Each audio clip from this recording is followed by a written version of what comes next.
Stellar Blade devs hint sequel will be multi-platform, foregoing Sony as publisher. So this is something I read, with this article and everything like that, and I thought it was pretty interesting. So I figured I'd go ahead and do a video on it. Probably won't speak too much on it. Hopefully, I mean, usually when I say that, those kind of end up being some of the longest videos I do, but for the most part, I just kind of wanted to give my thoughts on this and everything like that, and just go over some of the little bullet points here and there as far as the article goes, because there was some interesting stuff I seen. But when it comes down to Shift Up's decision to kind of not go with Sony in this for the sequel, I think is actually a very smart move on their end. So when it came down to Stellar Blade, obviously the game was a success. There was lots of people that enjoyed it, a lot of people that loved Eve's character, a lot of people that loved the sex appeal that came with the character of Eve, and obviously the way that Shift Up was able to kind of play into her outfits and what she looked like and how she dressed, and as far as the game goes. So seeing that they're going to drop Sony, I figured was something that was really smart on their end, because one, it gives them the opportunity to kind of make this game multi-platform. There was the whole thing where Sony was the developer, helped develop the game, so they had to kind of go the route of keeping it with PlayStation for a good while before they were able to actually go on to PC, and then I believe Xbox. So that's going to be something that they're not going to have to worry about in the future for for the sequel of this game, which I'm sure they're really happy with, as well as the fact that there was controversy and everything like that for anyone that either didn't know or just wasn't paying attention, because of the fact that Eve's sex appeal was something that a lot of gamers out there were really appreciative of, because it felt like it was kind of going back to form when it came down to video games, where you can actually see beautiful women, beautiful, attractive women with nice bodies, back into gaming. Because with so many games nowadays and so many publishers of video games, they try to just like make the female characters just unattractive and not really that appealing when comes down to the eye, you know. And there are arguments out there that are made that it's like, oh well, there was the whole thing when it came down to like Spider-Man. What other games was there? The Star Wars Outlaws. Um, there's like one or two other games that come to mind where, Aloy from Horizon Zero Dawn, but Horizon, I think it was Zero West. How they make these characters really unattractive and just look like bad at the end of the day. There's no real like symmetry to their face, or they just kind of bulk them up or uglify them compared to, let's say, their actual face models that of real women that they use. And that's been one of those things where it's been a huge issue, especially whenever you see instances where some of the developers try to come out and try to defend it and be like, oh well, it's harder for the programs to kind of catch the same features and make it look one to one when it comes down to their real life counterparts models and stuff like that. Even though you looked at like hundreds of game models where the male protagonist or characters have their own face models as well, and they look exactly like the individuals in real life. So one of the main ones that kind of comes to mind is Cal Kestis from Star Wars Jedi Survivor.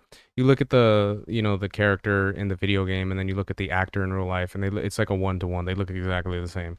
And hearing that type of argument, I always thought was personally really stupid, because of the fact that when you look at games like Mortal Kombat 1, where Megan Fox was one of the characters in that game, she looks exactly the same as she does in real life. So seeing that be an excuse is just something that isn't right, and I feel like it's just kind of ignorant in the sense that it shouldn't be like that when it comes down to these characters and stuff like that. So that being one of the major factors when it came down to, let's say, like Eve here in this game, was really a nice change of form, because of the fact that the character model that they used had a nice body that they were able to kind of use for Eve, and then believe there's also a face model that she looks very similar to. So seeing that they're able to actually go that route, I thought was pretty cool, as well as the fact that with this game coming out, it's gonna do gangbusters most likely when it comes down to its sequel. A lot of fans really enjoyed the first game. Was the story like some amazing story that blew your mind? No, it was a pretty generic story, pretty basic. But at the end of the day, it was still a fun game to play, and the story was able to be something that you can follow as well as get into. So that's going to be something that's definitely going to work in their favor. So the fact that they're going to be going with a sequel is really good for them. And then of course there was as you can kind of see here in the article, the fact that they were able to do some collaborations. So they did the Nier Automata collaboration where Eve was able to kind of dress up as the character from Nier Automata, and then the other ones, which was Goddess of Victory, Nikkei.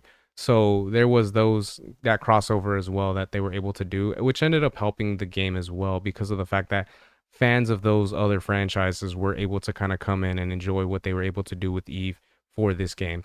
So seeing that they went ahead and went that route, I thought was actually really cool, and it's gonna be something that's really good for Shift Up because of the fact that this game was such a success, and it was one of those things. I did a video on it a while back too, how the I think it was the creator of Stellar Blade was able to become, I think, like one of the top 5 or top 10 richest individuals in his country because of how well the game did. So I'm sure with stuff like that, they were like, you know what, we can do this on our own. We don't need Sony. We can make this the way we want to make it. We have the funds. We have the creative team. We're able to kind of do our own thing. And seeing that they're going that route is really awesome, and it's an awesome thing to see, and it's really cool to see how they're able to actually have it so that they're able to kind of go off of what the first game's success to be able to get into the sequel. So there hasn't been any further announcements as far as like when the sequel's going to be coming out and everything. It's just been announced that there is a sequel. But as someone that was a fan of the first one, I am looking forward to seeing what they're going to be able to do, and how they're going to go about making a sequel to this game. If they're going to just go the single player route where you just play the story and then that's it, or if there is going to be any type of multiplayer information or something like that that's going to be going through.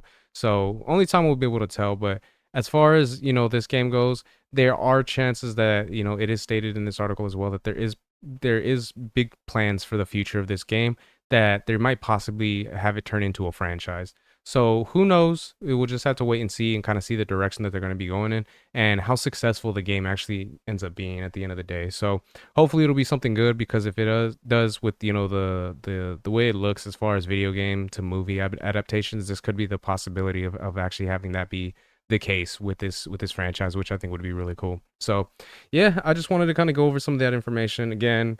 Thought it was going to be a little bit shorter, but I was able to kind of talk a little bit more than I was expecting to. But at the end of the day, I do like this game. I like the direction that it's gone in, and I am looking forward to seeing what Shift Up is going to be able to bring us in the future when it comes down to this franchise. So those are my thoughts on that. Let me know what you guys think in the comments section. Are you guys happy to see that, one, we're going to be getting a Stellar Blade sequel, and two, are you guys happy with the fact that Stellar Blade and Shift Up is going to be kind of separating themselves from Sony in regards to publishing and just kind of doing their own thing? Obviously it is going to come out on PlayStation once it is getting released and everything, but the fact that they're kind of doing their own thing for now, I think is going to be really cool. So yeah, if you guys can just let me know your guys' thoughts and how you feel about all that. So yeah, if you guys could like, share, subscribe, all that good stuff. If you guys have been watching this long, I really appreciate it. It means a lot. And yeah, until next time, Harmonic out. Peace.